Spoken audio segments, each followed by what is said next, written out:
Da li ste znali da borove iglice imaju toliko dobrih svojstava? Ja zaista nisam, iskreno kažem, ali učimo svakog dana.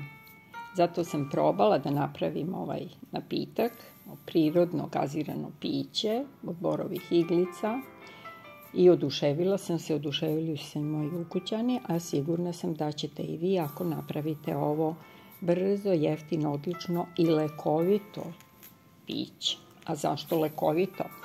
Zato što borove iglice imaju i lekovito dejstvo jer se u tradicionalnoj kineskoj medicini koriste vijekovima.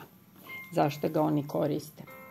Na primjer, za liječenje glavobolje, kod artritisa, urinarnih infekcija, protiv bolova u stomaku. Koristili su ga i kod kožnih oboljenja tipa ekcemi, psorijaze, kod mnogih upalnih procesa. A zbog čega su one tako dobre? Zato što u svom sastavu imaju odličan vitaminski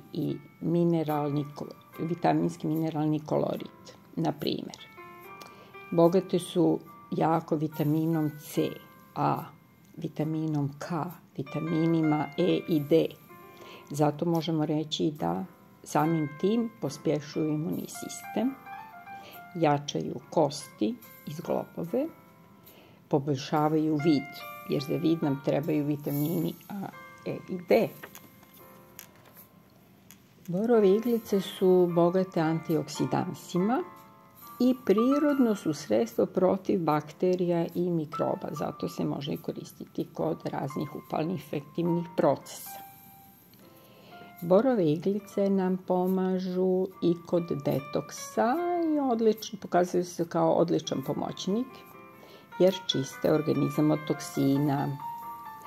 Imaju i odlično, fantastično, diuretično svojstvo, i izbacuju višak tečnosti. Borove iglice povećavaju alkalnost tijela i povećavaju proizvodnju kolagena. Poboljšavaju i zdravlje srca, tiroidne žlijezde, jetre, mozga.